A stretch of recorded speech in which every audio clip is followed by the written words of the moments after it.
अस्सलामुअलैकुम प्यारे स्टूडेंट्स। आज हम पढ़ेंगे microbiology. Introduction to microbiology first semester BSN का फर्स्ट चैप्टर है। तो आज हम इसका इंट्रोडक्शन पढ़ेंगे। अब क्या होता है कि सबसे पहले व्हाट इज़ माइक्रोबायोलॉजी। माइक्रोबायोलॉजी होता क्या है, जैसे कि आप सब लोग मेडिकल स्टूडेंट्स हैं, आप जानते होंगे कि माइक्रो मीन्स हम किसको कहते हैं, और बायोलॉजी तो आपको पता है कि हम लिविंग थिंग्स की स्टडी को कहते हैं।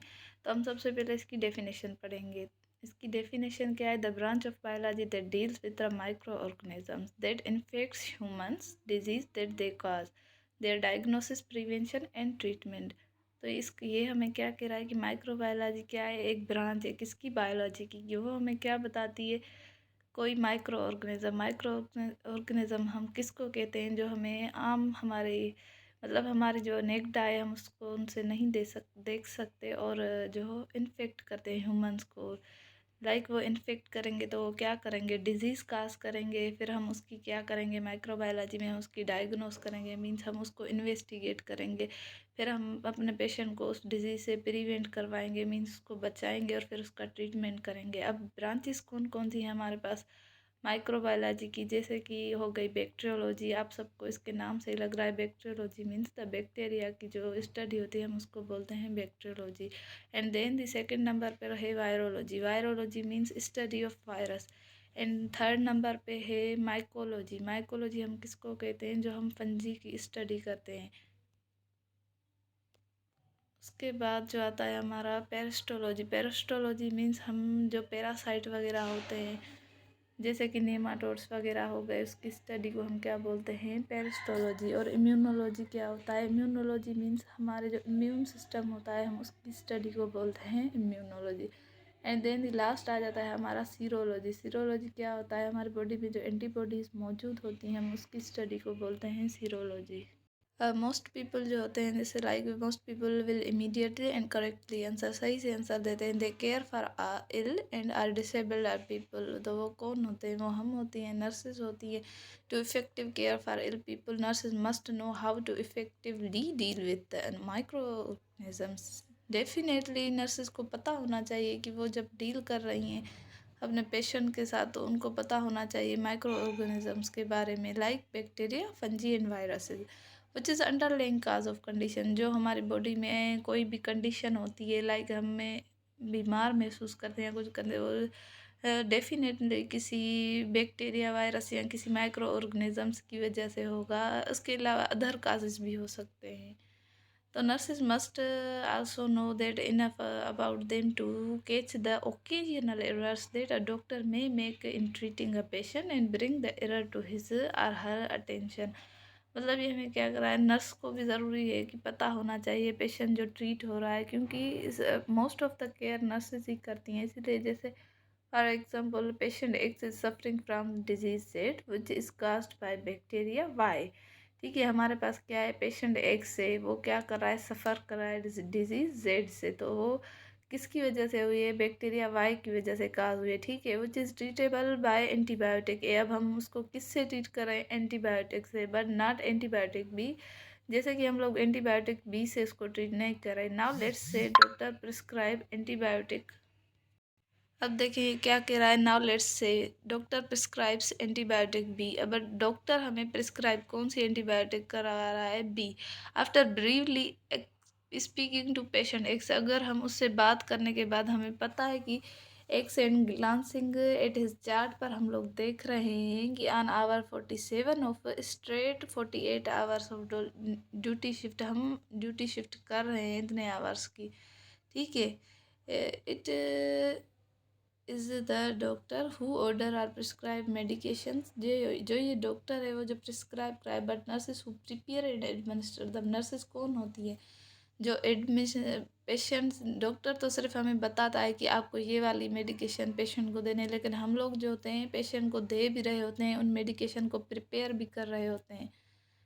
तो this division of labour is good since it creates a double check system. तो ये क्या होता है कि डॉक्टर प्रिस्क्राइब कराए, लेकिन इवन हमें पता है कि किसी पेशेंट को इस मेडिसन से एलर्जी वगैरह है, तो हम वो बात डॉक्टर को बता सकते हैं। तो हम इसको डबल चेक सिस्टम कह सकते हैं। Now when the nurses reads the chart and assess the patient, जब नर्स जो होती है ना चार्ट को रीड करती है और पेशेंट को असेस करती है, she or he will see the antibiotic B has been ordered for the disease that it doesn't effectively treat, ठीक है, and we will call the doctor does the inquiry, ठीक है, and will call the doctor does to inquire why he prescribed this unusual choice of medication. जब वो doctor को बता दी, at which time doctor does will normally think for the nurse for catching the inadvertent oversight and change the order to correct antibiotic A, which will cause a positive outcome of the case। अब देखो यहाँ पर doctor को भी नहीं पता होता कि ये वाली मेडिसिन पेशेंट के लिए इफेक्टिव है, तो नर्स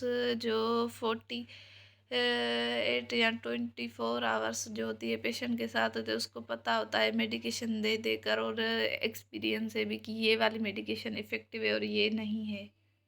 अब हम पढ़ेंगे माइक्रोस्कोप। तो माइक्रोस्कोप होती क्या है, जैसे आप सब लोगों को पता है कि माइक्रोस्कोप क्या है, या नहीं भी पता है तो मैं बता देती हूँ। माइक्रोस्कोप जो है, जो हम जिस एज ए एक ऐसा इंस्ट्रूमेंट है, हम जिससे क्या देखते हैं, माइक्रो ऑर्गेनिजम्स को देखते हैं। जो चीज़ हम नेक्ड आई से नहीं देख सकते, हम अपनी आम आँख से नहीं देख सकते, वो हम क्या करते हैं, माइक्रोस्कोप के थ्रू उसको देखते हैं। तो इसका इन्वेंट इसको किसने किया था, जो एंटनी वेन लेवेनहुक था, फादर ऑफ माइक्रोबायोलॉजी हम बोलते हैं उसको, फादर ऑफ माइक्रोबायोलॉजी भी बोला जाता है। ABCQs के हिसाब से एक अहम पॉइंट है। तो उसने क्या की थी, माइक्रोस्कोप इन्वेंट की थी, ठीक है। उसके बाद ड्रेपर है, developed interest in lens making from glass and observing things through them. और जो ड्रेपर था उसने क्या किया था, उसने इंटरेस्ट लिया था, उसने लेंस बनाए थे जिससे हम चीज़ों को देख सकते हैं, और लिटिल एनिमैकुलस। और उसके बाद हमारा क्या आ जाता है, लुइस पास्चर। लुइस पास्चर कौन था, father of bacteriology, means bacteria को इसने डिस्कवर किया था, ठीक है। ये क्या कर सकता है, इसने ये बोला था कि ओनली ह्यूमन रिप्रोड्यूस, क्योंकि only human reproduce, other organisms could originate from soil. इसने बोला था कि जो ह्यूमन होते हैं वही रिप्रोड्यूस कर सकते हैं, इसकी थ्योरी ये कहती है। जो दूसरे ऑर्गेनिजम्स हैं वो सोइल से ओरिजिनेट होते हैं, सोइल मीन्स मट्टी। फर्मेंटेशन आपको पता है बियर और वाइन वगैरह होता है, now used in dairy industries, हम डेयरी इंडस्ट्रीज में भी अब यूज़ करते हैं। और इसने रेबीज वैक्सीन जो थी वो इसने डिस्कवर की थी, क्या, सलाइवा फ्रॉम डॉग, डॉग की जो सलाइवा थी उससे, ठीक है। Rabid spinal cord, suspension of spinal cord into victim, जब इसको मिली थी विक्टिम में स्पाइनल कॉर्ड थी, उसमें इसने बड़ी टेस्टें वगैरह की थी अपने उस ज़माने में, जब इनके पास जिस टाइप के उनके पास जो भी औजार वगैरह थे उनके हिसाब से। तो इसने क्या किया था कि इसने मतलब देखा था कि हम जो है रेबीज़ की वैक्सीन किससे इसने बनाई, कि उसी डॉग की सलाइवा से, जिस डॉग ने उस बंदे को क्या किया था, बाइट किया था, ठीक है। और एंथ्रेक्स वैक्सीन, इसने एंथ्रेक्स की वैक्सीन भी बनाई थी। और स्टेलाइजेशन, मतलब जो हॉट एयर ओवन होते हैं या ऑटोक्लेव मशीन, हम जिसमें हमारे जो भी लाइक हम जो सर्जरी वगैरह में इंस्ट्रूमेंट यूज़ करते हैं, हम उनको क्या करते हैं, क्लीन करते हैं, स्टेलाइजेशन टेक्निक्स होती हैं। जाता है जोसेफ लिस्टर। जोसेफ लिस्टर भी एक माइक्रोबायोलॉजिस्ट था। इसने क्या किया था, एंटीसेप्सिस, मतलब इसने एंटी एंटी हम किसको बोलते हैं कि जो किसी चीज़ के खिलाफ, और सेप्सिस हम किस चीज़ को बोलते हैं, लाइक मतलब जो सही तरीके से नहीं हो रहा है काम, यहाँ पर जरासीम वगैरह होते हैं। तो एंटीसेप्सिस, इसने एंटीसेप्सिस बनाई थी ताकि हम लोग जो हमारे इंस्ट्रूमेंट्स वगैरह होते हैं या फिर कोई वाउंड वगैरह होता है उसको क्या कर सकें, वहाँ पर जो जरासीम वगैरह होते हैं उनको वो लगा कर उनको हम किल कर सकें। कार्बोलिक एसिड जो होता था इन यूज़ ऑफ सर्जरी, इसने क्या बनाया था, कार्बोलिक एसिड था। उस टाइम में एनेस्थीसिया नहीं होती थी, earlier no anaesthesia no antisepsis, तो ये इसने क्या, उसी कार्बोलिक एसिड को यूज़ किया था सर्जरी में एज एन एंटीसेप्सिस।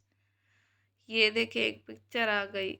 और हम क्या पढ़ेंगे, अब पढ़ेंगे हम लोग रॉबर्ट कोच। तो रॉबर्ट कोच कौन है, फादर ऑफ मॉडर्न बैक्टीरियोलॉजी, जिसको हम बोलते हैं रॉबर्ट कोच। ये MCQs के हिसाब से इम्पोर्टेंट पॉइंट है। और आप देख सकते हैं ट्यूबरक्लोसिस, एंथ्रेक्स, कोलरा, इसने इन सब के लिए क्या किया था कि मेडिकेशन, हम बोलें कि इसने क्या की थी, दरियाफ्त की थी, स्टेनिंग टेक्निक्स इसने बनाई थी। और हमारी ये देखें, ये लाइक बैक्टीरिया की पिक्चर है। और इसके अलावा हम वायरस के बारे में पढ़ेंगे, क्या होता है वायरस। आप लोगों को पता है कि वायरस जो होता है बिटवीन होता है लिविंग और नॉन लिविंग के बीच में। और वायरस था जो body fluids when made free from of bacteria. when introduced into organisms were able to produce disease, वो कहाँ पर अपने आप की अपनी ग्रोथ करते हैं जहाँ पर वो डिजीज प्रोड्यूस कर सकें, ठीक है। फिल्ट्रेबल एजेंट्स होते हैं ये। लेवनसॉ की observe virus from disease tobacco plant under electron microscope. जो लेवनसॉ की था हमारा साइंटिस्ट था, एक माइक्रोबायोलॉजिस्ट था। इसने क्या किया था, टोबैको प्लांट था उसके अंदर इसने माइक्रोस्कोप के अंडर ऑब्जर्वेशन इसने उसके जो पत्ते वगैरह लिए और उस पर इसने जो है कि ऑब्जर्व किया, वायरस को डिस्कवर किया। ये देखें, ये लाइक एक पिक्चर आ गई हमारे पास। और इसके बाद एंटीबायोटिक। एंटीबायोटिक इम्पोर्टेंट है माइक्रोबायोलॉजी में, हमें उसके बारे में पता होना चाहिए कि एंटीबायोटिक होती क्या है। पहली बात तो एंटी हमें मीन्स पता है किस चीज़ के खिलाफ, बायोटिक मीन्स एजेंट होते हैं। तो हम एंटीबायोटिक किसके लिए यूज़ करते हैं, जो हमारे पास बैक्टीरियल इन्फेक्शन होते हैं। तो हम क्या ये किसने दरियाफ्त की थी, Alexander Fleming. Inhibition of staphylococcal growth of an agar plate which was kept exposed due to growth of penicillium mold। तो ये हमें क्या बोलता है कि इनहिबिशन जो इनहिबिट कर रही थी स्टेफाइलोकोकल को, ग्रोथ हो रही थी उनकी एक प्लेट पे जिसको हम उन्होंने रखा था penicillium mould. Mould is fungus, आप लोगों को पता है मोल्ड फंगस है। और जो माइकोलॉजी भी हम कहते हैं किसको, फंगस इन्फेक्शन या फंजाई की स्टडी को। Lead to discovery of penicillin streptomycin tetracycline. इसने क्या किया, डिस्कवरी करवाई डिफरेंट एंटीबायोटिक्स की। पेंसिलिन जो हमारी थी वो नेचुरल थी, वो हमें किससे मिली थी, मोल्ड से, ठीक है। स्ट्रेप्टोमाइसिन हो गई, ये हमारे लिए बैक्टीरिया वगैरह के खिलाफ काम आती है। टेट्रासाइक्लिन हो गई। अब सीरोलॉजी। सीरोलॉजी हम इस किसको बोलते हैं, study of antibodies and antigens in the body. मतलब सीरोलॉजी हम क्यों करते हैं स्टडी सीरोलॉजी की। सीरोलॉजी की स्टडी हम ब्लड ग्रुप वगैरह चेक करने के लिए करते हैं। अब ये हमारी स्लाइड इन तक पहुंची है और अगली जो है हम नेक्स्ट पार्ट में पढ़ेंगे।